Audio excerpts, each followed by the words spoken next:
요엘이 이 모든 때를 가리켜서 한마디로 뭐라 그러느냐, 따라해 보겠습니다. 여호와의 날. 그날을 여호와의 날이라고 부릅니다. 왜 여호와의 날이냐면 모양은 다르지만 그 내용은 끝을 의미하는 절망이라는 겁니다. 절망. 다 끝난 것 같은 순간. 그런 면에서 이 모든 날들이 여호와의 날이다 이렇게 부르고 있습니다.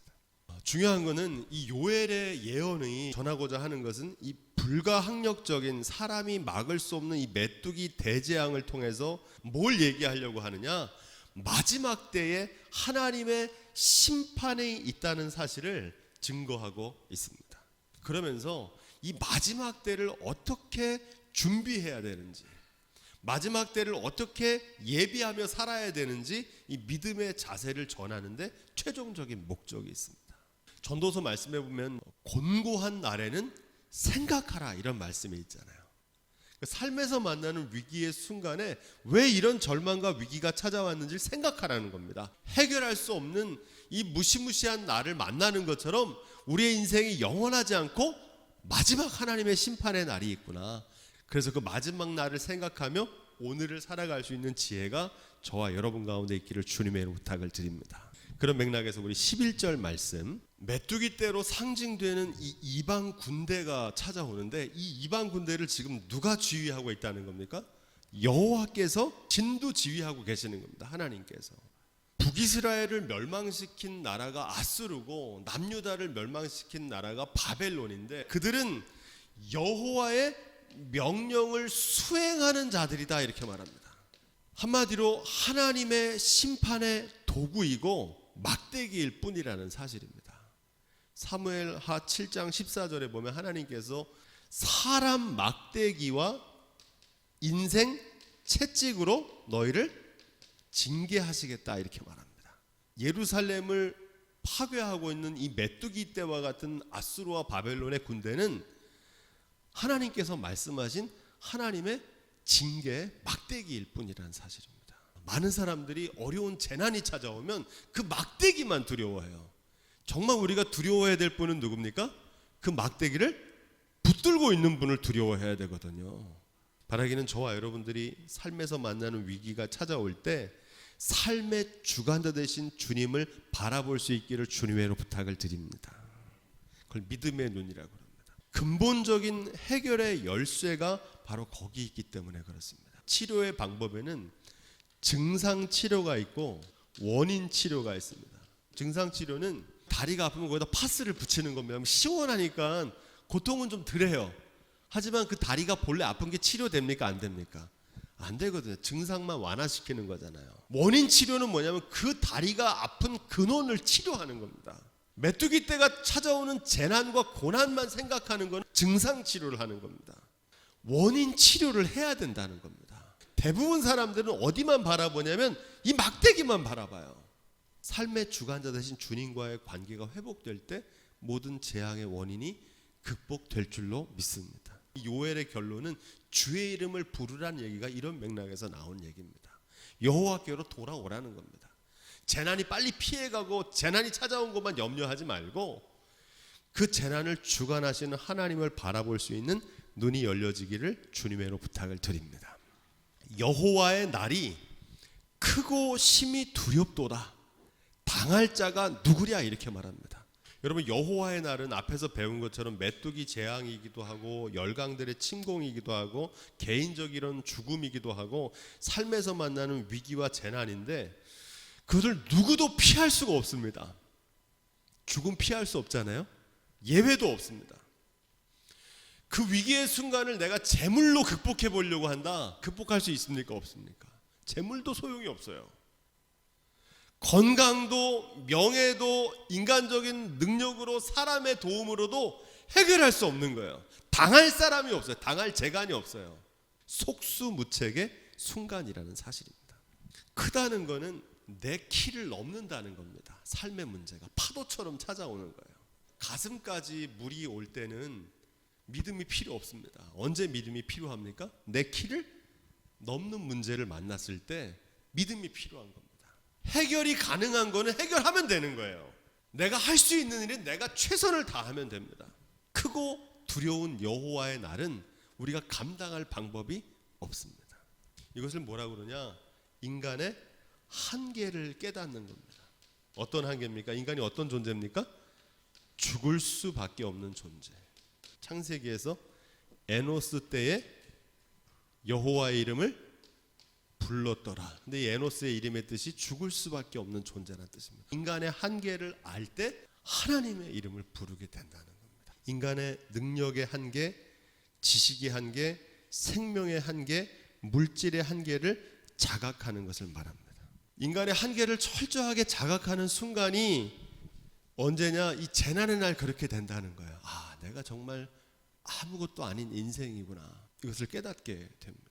이 상황이 신앙의 자리고 믿음의 출발선이 되는 줄로 믿습니다. 이걸 깨달으면 이 재난도 유익합니다. 삶에서 만나는 환난을 통해서 그 환난을 빨리 피해가기만 생각할 게 아니라 그 환난을 통해서 내가 죽을 수밖에 없는 존재란 사실, 하나님을 경외하는 믿음을 가질 수 있는 기회로 삼기를 주님의 부탁을 드립니다. 때로는 하나님께서 이걸 강제로 하십니다. 광야로 내몰아버리십니다. 때로는 용광로에 집어넣습니다. 왜? 이걸 깨닫게 하시려고. 내가 유한한 존재고 하나님의 도우심으로 살아갈 수밖에 없는 존재란 사실을 깨닫게 됩니다. 지금 뭐 아무리 말해도 안 들릴 수가 있어요. 근데 이걸 깨닫는 날이 옵니다. 언제입니까? 죽음의 순간에 깨닫게 됩니다. 이걸 빨리 깨닫는 지혜가 있기를 주님의로 부탁을 드립니다. 내가 얼마나 작고 연약한 존재란 사실을 깨닫고 그분의 크심을 알게 되면 자만하지 않습니다. 겸손하게 살기 때문에 은혜와 감사와 기쁨으로 살 수 있습니다. 썩어지는 것, 땅의 것들에 연연하지 않습니다. 영원한 것, 썩지 않는 것, 하늘의 것을 추구하며 살아가게 될 줄로 믿습니다. 삶에서 만나는 메뚜기 떼와 같은 재난은 오히려 역으로 하나님을 만나는 기회고 하나님을 만나는 자리로 삼아야 될 줄로 믿습니다. 12절부터 14절, 재난을 만나면 어떻게 그것을 대처해야 되느냐. 다시 사는 유일한 길은 하나님께로 돌아가는 거라고 배웠습니다. 호세아하고 똑같아요. 그런데 오늘 말씀에 그걸 뭐라고 그러냐? 따라해 보겠습니다. 옷을 찢지 말고 마음을 찢으라. 이렇게 얘기합니다. 하나님께 회개하는데 어떻게 회개해야 되느냐? 옷을 찢지 말고 마음을 찢으라는 겁니다. 이 말은 형식적인 회개가 아니고 우리의 마음을 돌이켜야 된다는 거예요. 마음을 고쳐먹으라는 겁니다. 하나님께서 저와 여러분들을 회개하는 깊이만큼 새롭게 하실 줄로 믿습니다. 그는 은혜로우시며 자비로우시며 노하기를 더디하시며 인내가 크시사 뜻을 돌이켜 재앙을 내리지 아니하시니, 이렇게 말합니다. 하나님의 은혜와 긍휼을 구하며 나아가야 될 줄로 믿습니다. 하나님의 은혜와 긍휼을 구하는 방법으로 금식하며 이렇게 얘기합니다. 금식은 단순히 밥을 안 먹는 게 아니고 하나님의 은혜와 긍휼을 구하는 겁니다. 모든 인간적인 노력을 내려놓고 하나님의 처분을 맡기는 겁니다. 살리시든지 죽이든지 뜻대로 하옵소서. 금식입니다. 이렇게 나가야 된다는 거예요. 왜 이 얘기를 하냐면 형식적인 회개하는 사람들이 많은 거예요. 잘못했습니다 이렇게 뉘우치는 행위는 하는데 실제 마음은 돌이키지 않는 겁니다. 그래서 하나님의 긍휼을 받을 수 없다는 겁니다.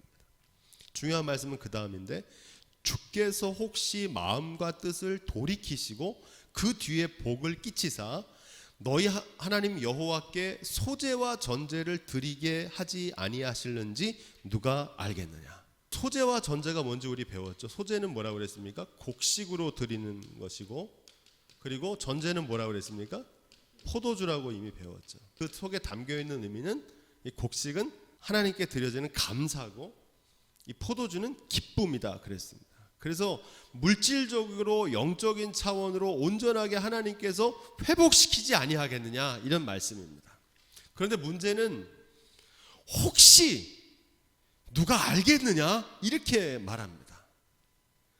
회개하면 하나님께서 무조건 용서해 준다고 말하는 게 아니고, 너희가 그렇게 하면, 전심으로 회개하면 혹시 하나님께서 용서해 주시지 않겠느냐, 이렇게 말씀하십니다. 누가 알겠느냐 그러는데 이 말은 누구도 알 수 없다는 겁니다. 잘 들어보십시오. 우리는 보통 회개하면 무조건 하나님께서 회복시키신다고 그건 당연한 것이고 보장된 권리라고 생각합니다. 근데 아니라는 겁니다. 용서하시고 구원하시고 회복하시는 것은 내가 뭘 했기 때문에, 내가 회개했기 때문에 하나님께서 그 보상으로 용서를 주시는 게 아니라는 겁니다. 다시 기회를 주실지 말지는 오직 누구에게 달렸습니까? 하나님께 달렸다는 거예요. 이게 굉장히 중요합니다. 회개에 따르는 용서와 회복은 오직 하나님의 은혜와 긍휼로 이루시는 것인 줄로 믿습니다. 많은 사람들은 내 공로로 회개도 내가 회개했으니까 그 회개에 대한 대가로 하나님께서 용서를 주시는 거라고 생각해요. 근데 아니라는 겁니다. 우리가 회개해도 하나님께 마음에 합하지 않는 회개는 하나님 용서하지 않으실 수 있다는 거예요. 회복시키지 않으실 수도 있고 치유하지 않으실 수도 있습니다. 우리의 공로가 아니라 하나님께서 우리에게 은혜와 긍휼로 베푸시는 것인 줄로 믿습니다. 왜 이 얘기를 하냐면 많은 사람들이 회개하는 것조차도 인간적인 노력이나 공덕, 나의 의를 드러내는 수단으로 생각하는 것을 경계하고 있습니다. 호의가 계속되면 당연한 권리인 줄로 생각하는 사람들이 있습니다. 적반하장이 되는 거죠. 회개해도 용서받지 못하는 죄가 있고 기도해도 응답받지 못하는 기도가 있습니다. 많은 사람들이 신앙생활을 기브 앤드 테이크라고 생각해요. 내가 이만큼 심으면 하나님께서 그만큼 주신다고 생각합니다. 기도하는 게 우리의 공로가 아닙니다. 기도하면 응답과 치유와 회복과 구원이 따라오는, 저절로 따라오는 보상이 아니고, 진정한 회개는 내가 참회하고 회개할 도리를 다하는 것, 오직 하나님께서 선처하시기를 구하는 것인 줄로 믿습니다. 왜 이 얘기를 하냐면은 지금 이스라엘의 이 문제, 재앙이 찾아온 문제는 단순합니다. 하나님의 은혜를 잊어버렸기 때문입니다. 하나님의 은혜로 주신 건데 자기가 공로로 얻었다고 생각하기 때문에 지금 이 일이 왔는데, 회개하는 것까지도 자기가 공로로 한다고 생각하는 거예요. 마치 돌아온 탕자가 집에 돌아갈 때 내가 집에 돌아왔으니까 아버지한테 내 재산 다시 돌려달라는 겁니다. 내가 집에 돌아오지 않았냐는 거예요. 여러분, 탕자가 어떻게 합니까? 나는 그럴 자격이 없다 그러잖아요. 여러분, 진정으로 뉘우치는 건 뭐냐면 내가 죄값을 달게 받겠습니다 그러는 겁니다. 내가 뉘우쳤으니까, 내가 너한테 사과했으니까 내가 마땅히 거기에 대한 공로로 용서받아야겠다, 회복받아야겠다, 복권시켜달라, 이렇게 얘기하는 게 아니라는 겁니다. 15절부터 16절 회개하는 방법이 나오는데 남녀노소 지위고하를 불문하고 다 나와서 전심으로 하나님 앞에 회개해야 된다는 겁니다. 근데 이런 모습이 성경에 등장합니다. 어디 등장하냐면 우리가 이제 앞으로 살펴볼 요나서에 보면 3장 10절 한번 찾아보겠습니다.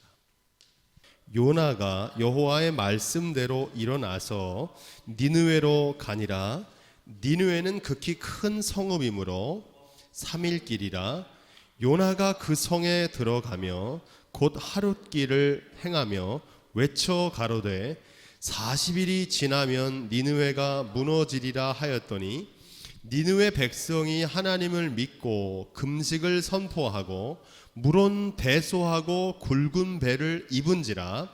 그 소문이 니느웨 왕에게 들리매 왕이 보좌에서 일어나 조복을 벗고 굵은 배를 입고 재에 앉으니라. 왕이 그 대신으로 더불어 조서를 내려 니느웨에 선포하여 가로되 사람이나 짐승이나 소떼나 양떼나 아무것도 입에 대지 말지니 곧 먹지도 말 것이요 물도 마시지 말 것이며 사람이든지 짐승이든지 다 굵은 배를 입을 것이요 힘써 여호와께 부르짖을 것이며 각기 악한 길과 손으로 행한 강포에서 떠날 것이라. 하나님이 혹시 뜻을 돌이키시고 그 진노를 그치사 우리로 멸망치 않게 하시리라. 그렇지 않은 줄을 누가 알겠느냐 한지라. 10절 하나님이 그들의 행한 것 곧 그 악한 길에서 돌이켜 떠난 것을 감찰하시고 뜻을 돌이키사 그들에게 내리리라 말씀하신 재앙을 내리지 아니하시니라. 아멘. 요나가 니느웨에 가서 하나님의 심판이 올 거다 이렇게 선포합니다. 40일 있으면 니느웨 성이 무너지리라. 그랬더니 니느웨 백성들이 조복을 갈아입고 베옷을 입고 회개하며 기도했습니다. 그러니까 왕부터 모든 백성들, 심지어 거기 있는 가축들까지도 하나님께 회개하면서 기도했습니다. 그 회개의 역사가 나타나니까 하나님께서 어떻게 하셨어요? 그 뜻을 돌이키셨어요. 니느웨가 용서를 받았다는 겁니다. 오늘 우리가 읽은 말씀이 실제로 이루어진 신뢰가 바로 니느웨인데, 이 니느웨가 어디 있는 도시냐면 아수르의 수도입니다. 이방 도시입니다. 이방 도시. 그런데 이 말씀이 왜 중요하냐면 예수님께서 누가복음 11장 32절에 보면 악하고 음란한 세대에게 보여줄 표적이 있는데 그거는 요나의 표적밖에 없다 이렇게 말씀하십니다. 요나의 표적을 물고기 뱃속에서 3일 동안 있다 예수님 부활하시는 거로만 생각하는데, 이 요나의 표적이 갖고 있는 더 중요한 의미는 뭐냐? 요나가 니느웨에 가서 회개하라는 말씀을 전하라고 했을 때 요나가 니느웨로 가지 않고 어디로 도망갑니까? 다시스로 도망가요. 왜 그러냐면 니느웨가 큰 성인데 자기가 거기 가서 회개를 외친들 니느웨 사람들이 이방인들인데 내 얘기를 듣고 하나님께 돌아오겠습니까? 오히려 왜 저주를 쏟느냐? 돌을 던져서 나를 죽일 텐데. 그래서 하나님 말씀에 순종하지 않고 다시스로 도망갑니다. 근데 하나님께서 다시 그 요나를 니느웨로 보내서 요나가 거기서 하나님 말씀을 선포했더니 어떤 역사가 나타납니까? 회개의 역사가 나타나는 거예요. 그게 요나의 표적입니다. 요나의 표적. 이 악한 세대에게 보여줄 건 요나의 표적밖에 없다. 여러분, 그 악한 세대가 누굽니까? 아수르는 이방인들이잖아요. 지금 예수님께 그 말을 한 사람들은 누구냐면 이스라엘 백성들, 유대인들입니다. 이방인들도 옷을 찢고 회개하며 나왔는데 정작 유대인들은, 이스라엘 백성들은 예레미야가 요나와 동시대의 사람인데 예레미야의 설교를 듣고도 회개했습니까? 안 했습니까? 안 했어요. 그래서 망한 겁니다. 이방인도 회개하면 구원받았는데 완고하고 완악함으로 회개치 않은 이스라엘은 멸망하고 말았다는 사실입니다. 이렇게 회개해야 되는 거예요. 회개는 의인과 이 죄인의 구분을 말씀드리잖아요. 스스로 깨끗하다고 생각하는 사람은 씻질 않습니다. 스스로 더럽다고 생각하는 사람이 날마다 씻음으로 깨끗함을 얻게 되는 줄로 믿습니다. 많이 안다고 생각하는 사람 가르칠 수가 없습니다. 스스로 무지를 인정하는 사람이 배울 수 있게 됩니다. 비워야 채웁니다. 내 연약함을 고백해야 하나님께서 도우시지, 자기가 능력 있고 자기 힘으로 다 하는 사람한테 하나님이 무슨 능력으로 도우시겠습니까? 지금 그 얘기를 하고 있는 겁니다. 남녀노소를 불문하고 모두 주님 앞에 나와서 회개하고 참여할 수 있는 이 대각성이 있어야 할 줄로 믿습니다. 17절 말씀, 회개하며 백성들부터 다 나와야 되고 또 하나 중요한 역할을 해야 되는 사람이 누구냐면 여호와께 수종드는 제사장들은 울며 이르기를 주의 백성을 긍휼히 여기소서 이렇게 기도하라는 겁니다. 그렇게 기도해야 된다는 거예요. 구원과 회복을 위한 기도는요, 나의 공로를 내세우는 기도가 아니라고 말씀드렸습니다. 오직 주님의 긍휼을 구해야 될 줄로 믿습니다. 잘 보세요. 제가 그래도 잘한 게 있어요, 이렇게 나가는 게 아니라는 겁니다. 하나님, 저는 죄인입니다. 저를 불쌍히 여겨 주옵소서. 누가복음 18장 9절로 13절에 이 대표적인 얘기가 나오죠. 두 사람이 예배드리러 올라갔는데 한 사람은 바리새인, 의인이고 스스로 의롭다 여기는 의인이고 스스로 완벽한 신앙인, 이 정도면 괜찮다고 생각하는 신앙인이고, 또 한 사람은 누굽니까? 세리였어요. 죄인이라고 손가락질 받는 세리. 그 마지막 결론이 어떻게 됩니까? 하나님이여 불쌍히 여기옵소서, 나는 죄인이로소이다. 주님의 긍휼을 구했던 세리가 더 의롭다 하심을 받고 내려간 줄로 믿습니다. 하나님 앞에서는 그 사람이 의인이라는 겁니다.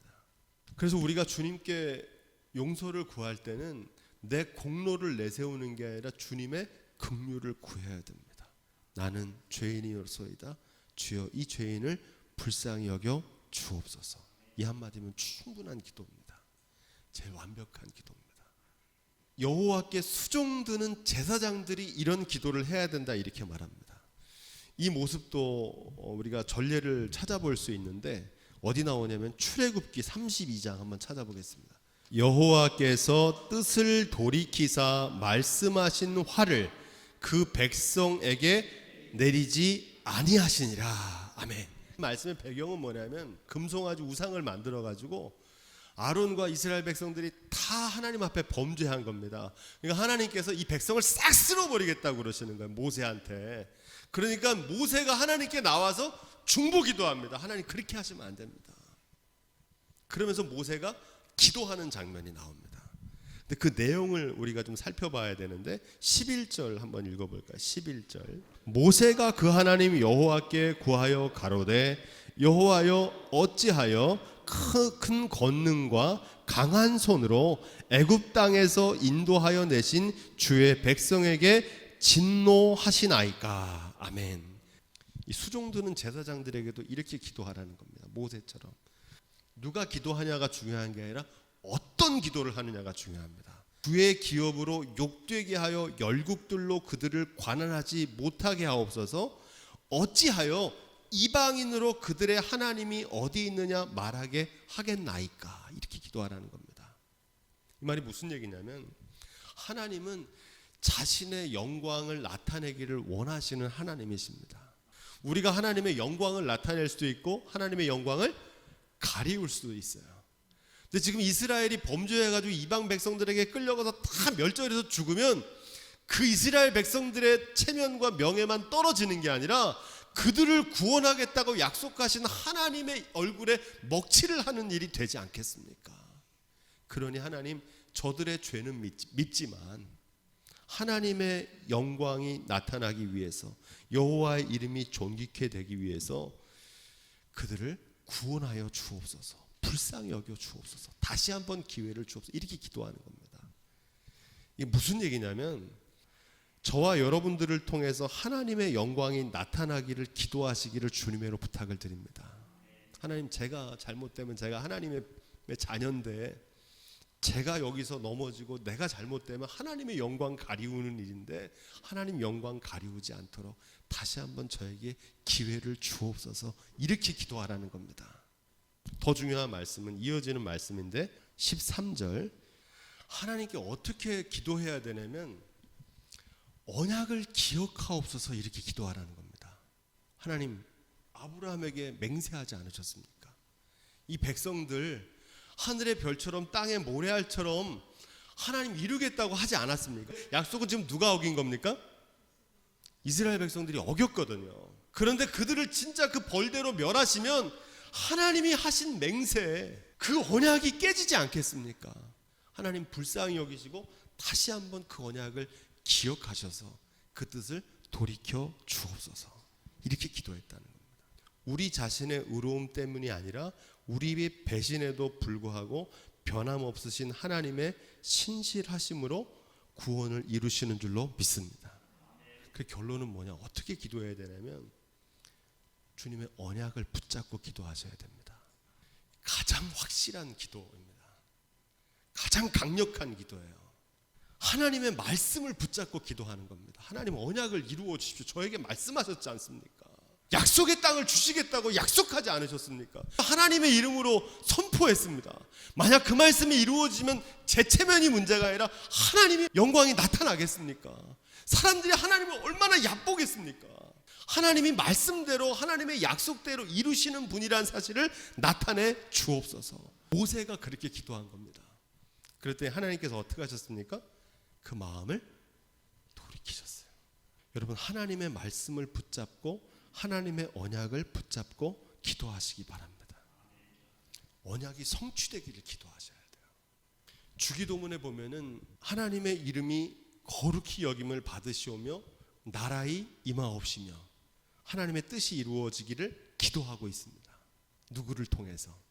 기도하는 나를 통해서 하나님의 언약이 하나님의 뜻이 통치가 이루어지기를 기도하시기를 주님으로 부탁을 드립니다.